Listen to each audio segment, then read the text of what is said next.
Ladies and gentlemen, boys and girls, I am Josh Samuel. Thank you all so much once again for tuning in.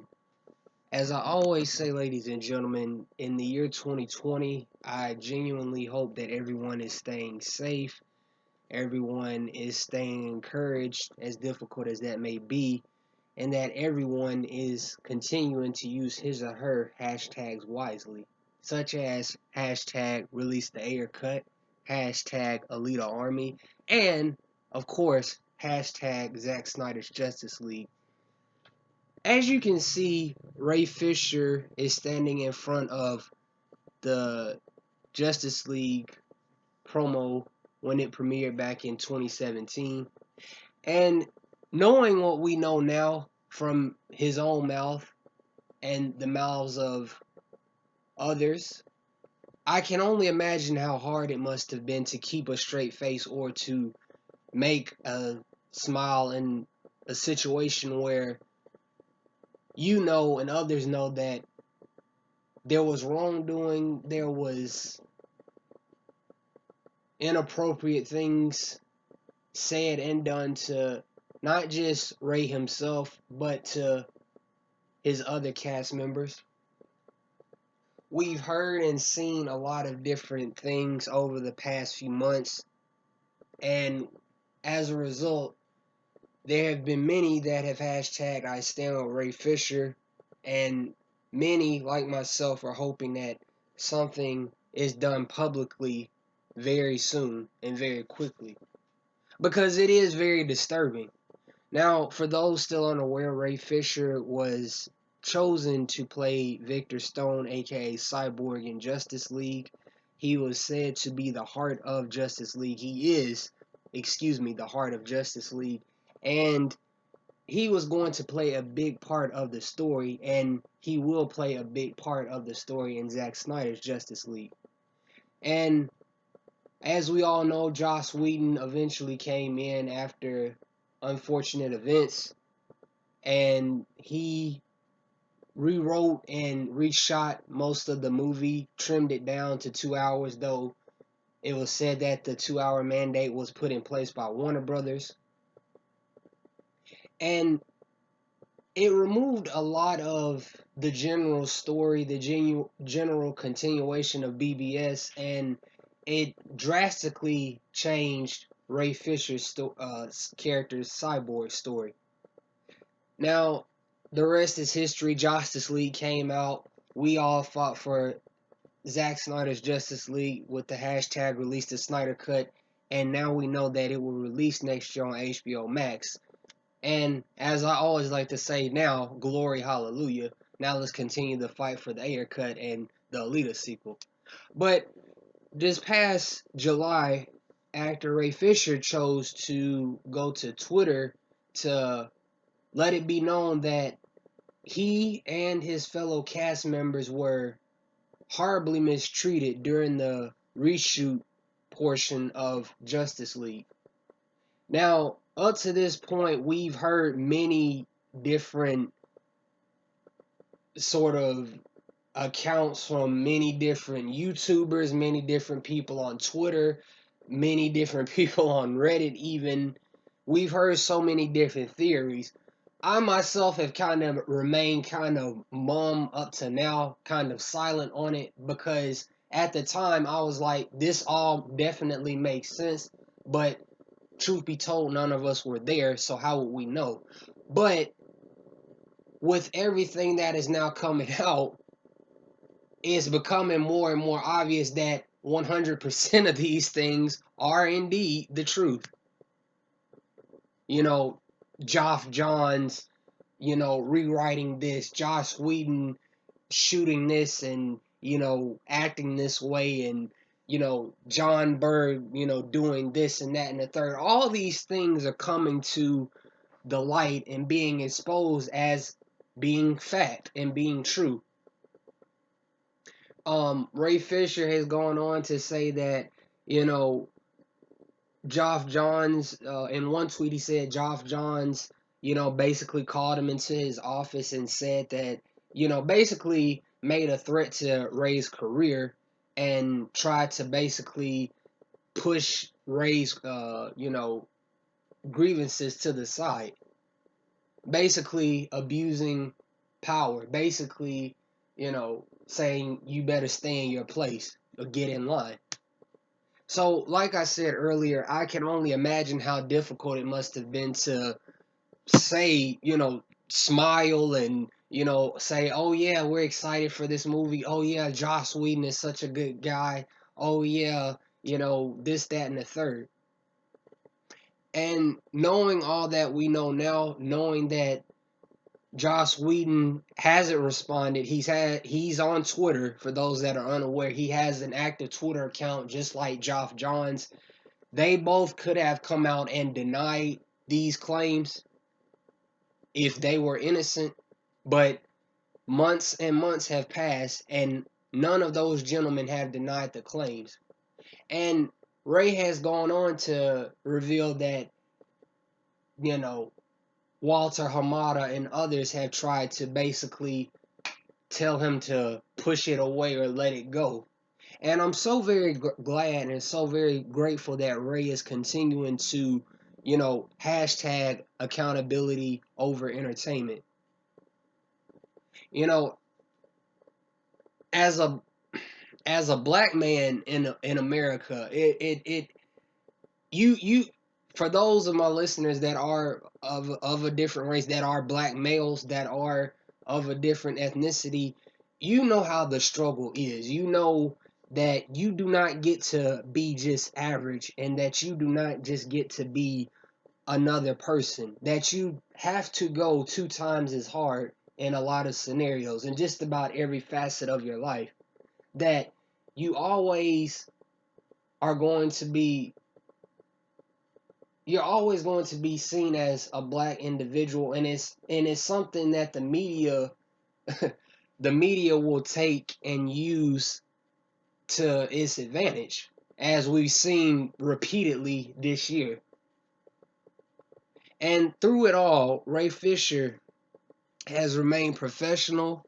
He's been as detailed as he has chosen to, and he has not only spoke out for himself, but he has spoke out for the entire cast and crew.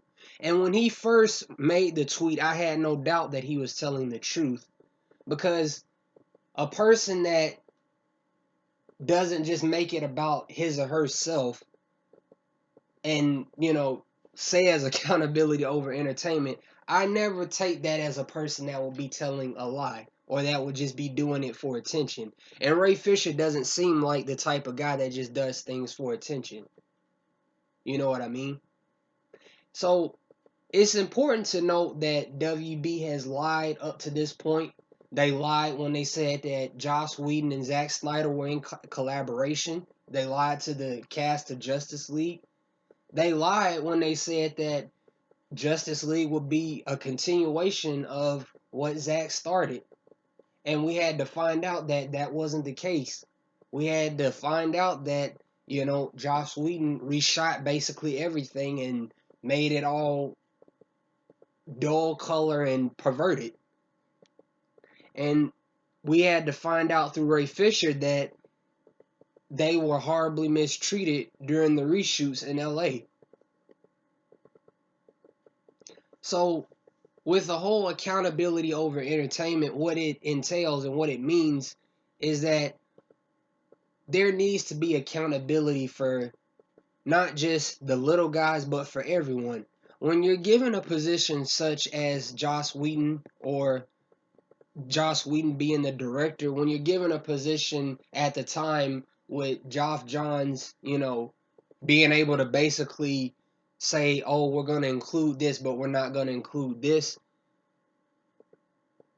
When you're given those positions, that doesn't mean that you're above the law. Respect goes both ways.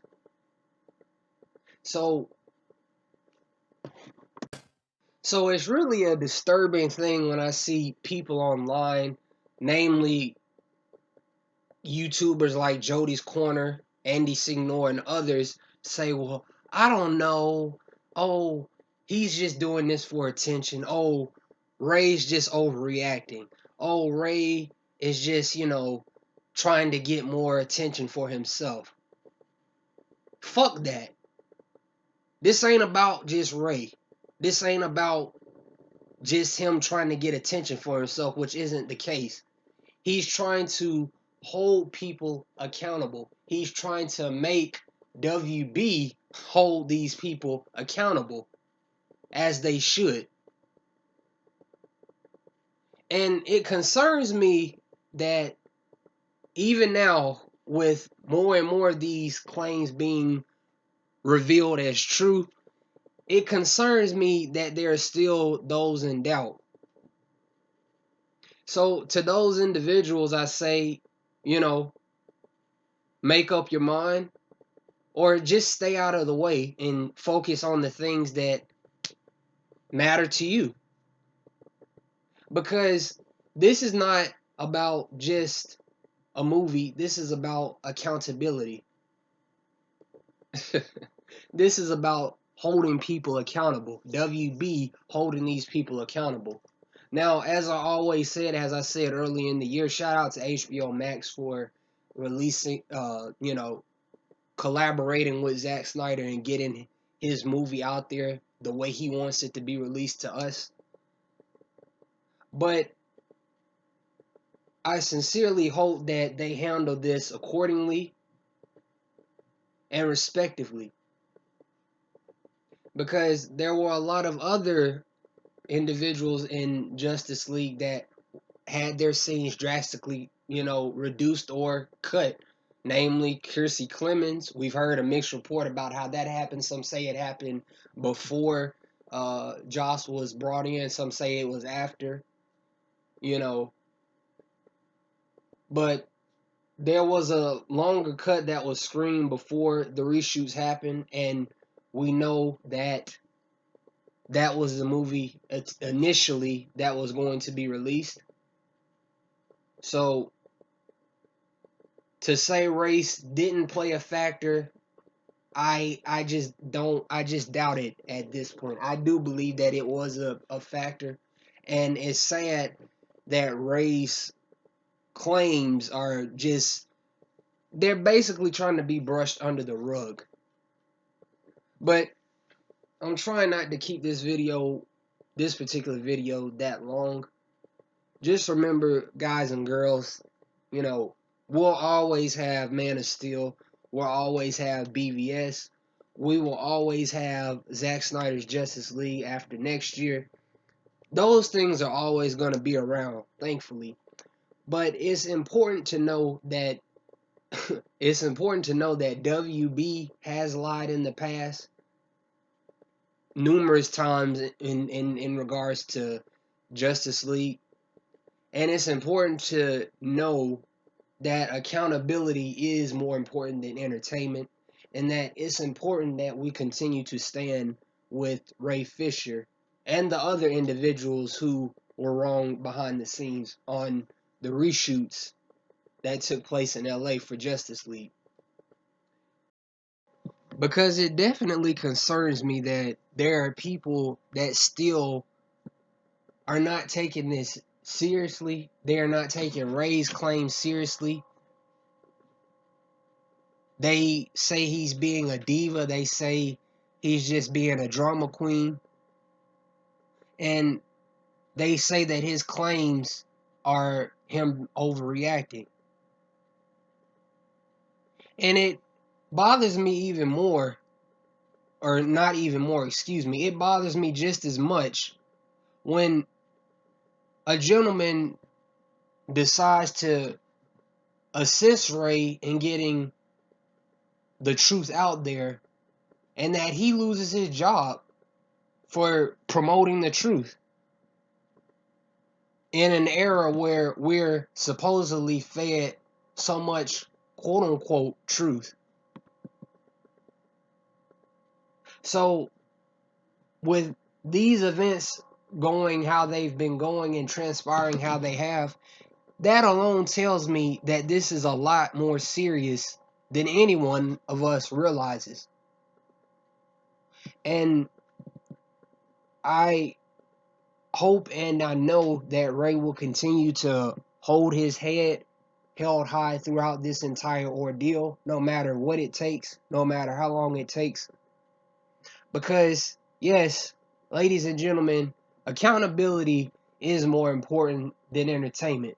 Because movies will always be there, but no one should have to turn a blind eye to being mistreated or seeing others being mistreated. That's what this is about.